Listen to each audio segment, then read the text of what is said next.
Samantha never hated high school. She just never worshipped it the way some people did. She was the kind of girl teachers remembered fondly but never obsessed over. The kind classmates smiled at in the hallway, waved to across the quad, and comfortably forgot to gossip about. She played volleyball after class, tennis on weekends, and sang alto in the choir without ever fighting to be heard. She joined clubs not to pad a resume, but because she liked being busy, liked the rhythm of belonging without obligation. She was popular enough to be known, and grounded enough not to care. There was a group, the It group, that sat together during lunch, laughed too loudly, dated each other in rotation, and broke up publicly. Samantha floated near them once or twice, close enough to see the shine fade when no one was watching. She learned early that admiration could be loud, but sincerity was quiet. So she chose the quiet. Her friendships were simple, real, low maintenance. One of them was Anthony. Anthony lived behind school gym with just a wall in between. Literally, the back portion of his family's elegant three-story house was directly where the school gymnasium was. The back of their house was built with a large porch that directly faced the gym. On game days, the sound of sneakers squeaking on polished floors drifted into his living room. On practice days, the echo of whistles punctuated his afternoons, and he was used to it. Anthony was brilliant, not in the showy way, not the top of the class, bragging way, but in the silent, consistent way that made teachers nod with approval and classmates assume he'd be wildly successful someday. He spoke when spoken to, smiled when appropriate, and never pushed himself into conversations that didn't ask for him. Samantha liked him immediately. They were classmates for 4 years, sat near each other during exams, shared notes once when Samantha missed a day for a volleyball tournament, talked easily, effortlessly, without tension. He teased her about juggling too many extracurriculars. She teased him about reading during lunch like it was a crime. They were friends in a way that felt permanent at the time. The kind of friendship you assume will always exist simply because it does. Graduation came faster than either of them expected. There were caps thrown into the air, group photos taken with shaky hands, promises to stay in touch that everyone meant at the time. Samantha left town for college. Anthony stayed closer, his life orbiting books, responsibility, and the house that still faced the gym. They didn't fight, they didn't fall out, they just drifted. 10 years passed, and suddenly Samantha was staring at her phone as a familiar notification buzzed to life. 10-year high school reunion, you're invited. She stared at the screen unimpressed, popular enough to be invited, still indifferent enough to scroll past. At least that's what she thought, until life, as it often did, decided to interfere. Anthony never left the house with the view. Some people called it a lack of ambition, others called it comfort. Anthony called it practicality. The house had been in his family longer than he had been alive.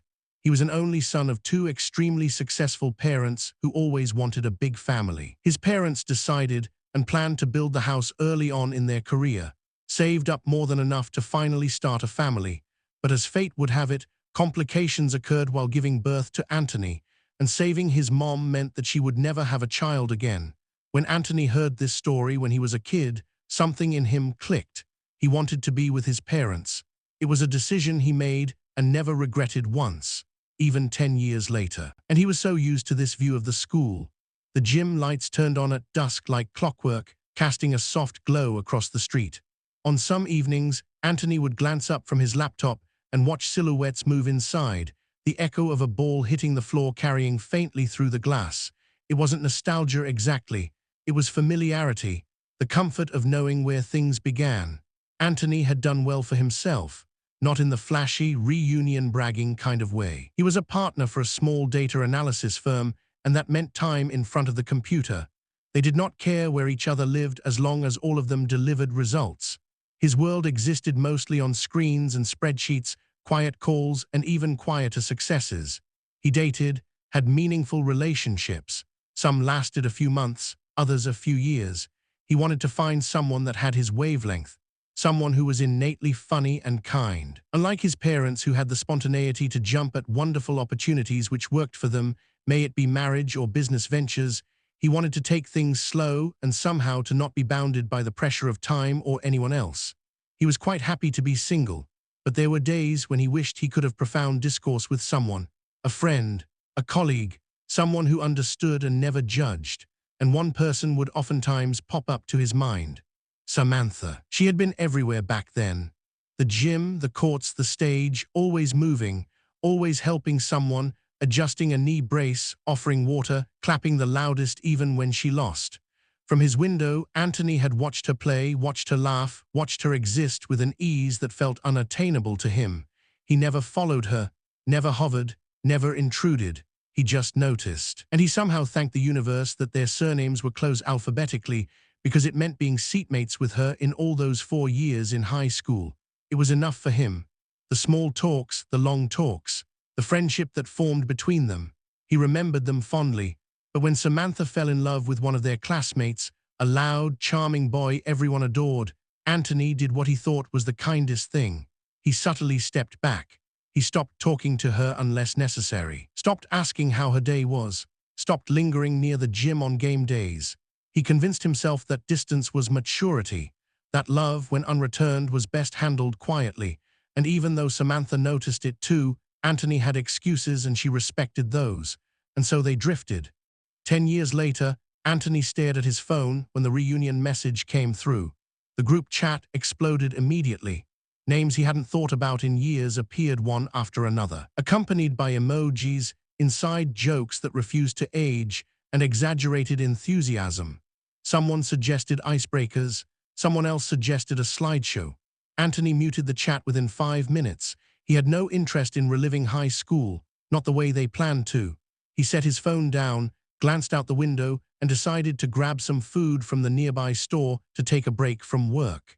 Samantha hated grocery shopping when her mind was loud. She stood in the middle of aisle 3, staring at 2 brands of toothpaste she had been using interchangeably for years, as if one of them might suddenly reveal the meaning of life, or at least tell her which one her parents preferred now. She had flown in that morning. Jet lag clung to her like a second skin, and the smell of home, warm bread from the bakery corner, faint detergent from the cleaning aisle, made her chest ache in a way she wasn't prepared for. 10 years. She hadn't planned on staying long, just a few days, enough to hug her parents, rest, and leave again before nostalgia could get its claws too deep. The reunion invite had arrived weeks ago. She'd read it once, smiled politely, and archived it. Some chapters didn't need rereading. She grabbed both toothpaste boxes, decision-making was overrated anyway, and turned her cart around. That was when she crashed into someone, not a dramatic collision. Just enough for carts to clank and for a box of granola bars to tumble onto the floor. "Oh, sorry, I wasn't looking," Samantha blurted out, crouching down immediately. "No, that was my fault. Here, I've got it," the man said, reaching for the fallen box at the same time. Their hands brushed.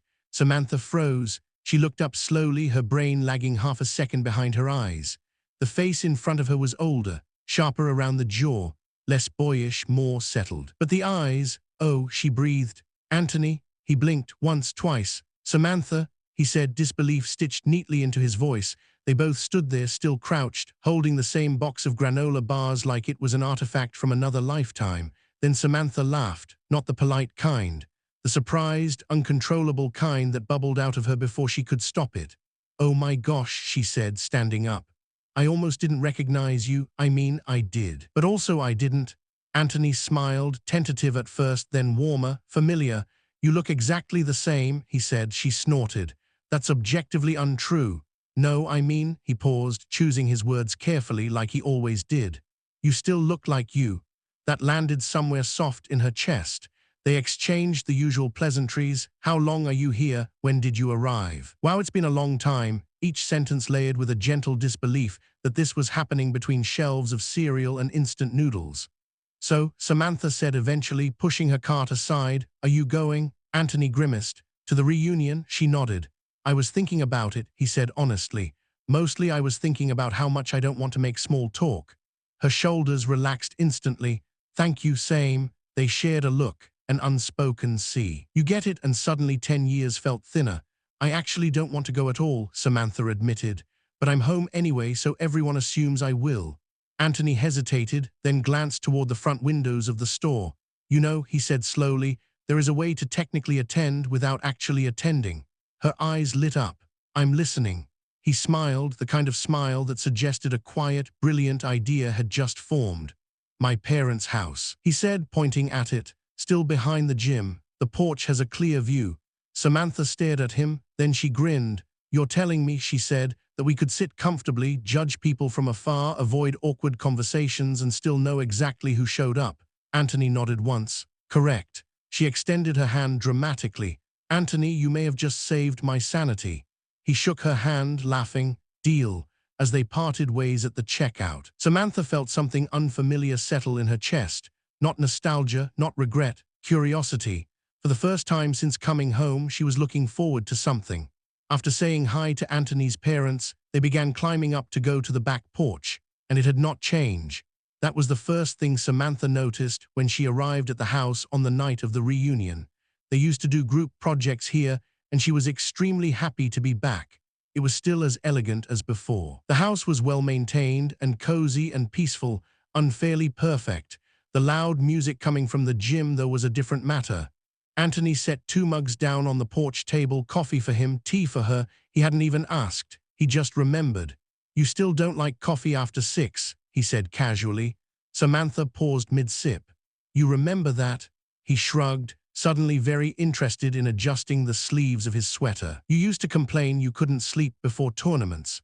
Oh, she said softly. She also brought with her some snacks, a few drinks, and she removed them from her bag. You did not have to bring anything, you know. Anthony said, Nah, popcorns are necessary for a night like this, and you know that. They both laughed. The gym doors swung open, lights spilling out like a stage reveal. Music drifted faintly through the air, something upbeat, aggressively nostalgic. And there it is. Samantha said, the Social Olympics. Anthony leaned against the porch railing. I already see at least 3 people who peaked in high school. She squinted. Only 3, you're generous. They laughed, the kind of laugh that comes easily when there's no one to impress. As people trickled into the gym, they started narrating like sportscasters. There's Carla still wearing heels, she can't walk in. Whoa, is that Ben? He looks like he owns a podcast. Is that? Yes. That's the same leather jacket, 10 years later. Samantha wiped tears of laughter from her eyes.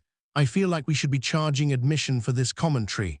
Anthony glanced at her, amused. You were always good at noticing people. She tilted her head. Was I? You were, he said simply. You still are.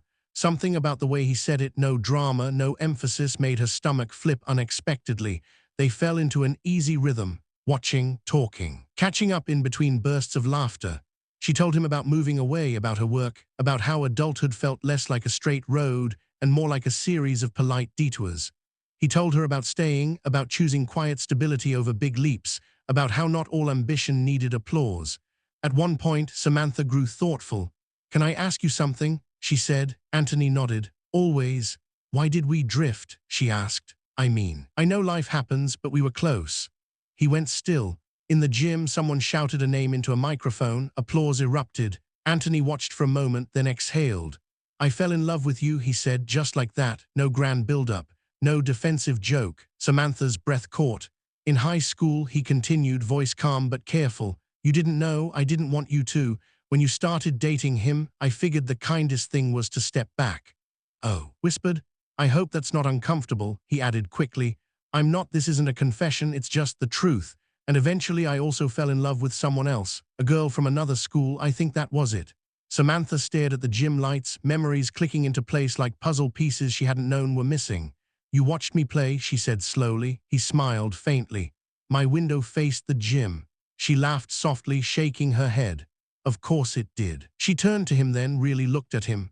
Thank you, she said, for being kind, even when it hurt. Anthony met her gaze, something unguarded there. You were worth being kind to. From inside the gym, a voice boomed. And our next award, or awards rather, athletic of the batch and congeniality go to. Samantha frowned. Wait, what? Anthony's eyes widened. They both leaned forward. Samantha Reeves, silence. Then Samantha gasped. Oh no. Anthony grinned. Oh yes. They looked at each other. Then without thinking he shouted, she's here. And just like that the quiet porch erupted into chaos. Absolutely not. Samantha crossed her arms, staring at the ladder Anthony had just dragged out from the side of the porch like it was a crime scene exhibit. There is no world, she said firmly, where this ends well. Anthony, already halfway through unfolding it, looked up. You won an award. Well, 2 awards. 10 years ago, she hissed. In a gym full of people who think I ghosted them. Congeniality who did not even wish to attend the reunion. From inside the gym, polite applause continued, awkward now, stretched thin by confusion. The voice on the microphone tried again. "Is Samantha Reeves here?" Anthony glanced at her, eyes sparkling with mischief she rarely saw on him. "They are waiting," she groaned. "This is how people break ankles." "You were athletic," he pointed out. "I was," she emphasized, past tense. He steadied the ladder against the porch railing, testing it with his weight. It held. "Well," he said, offering her a hand, "do you want to accept the award quietly and with dignity, or," she asked suspiciously, "or we keep shouting from the porch and become legends?" She laughed despite herself. "You are enjoying this far too much." "I've waited 10 years for this," he jokingly said. The gym went silent again. Anthony cupped his hands around his mouth.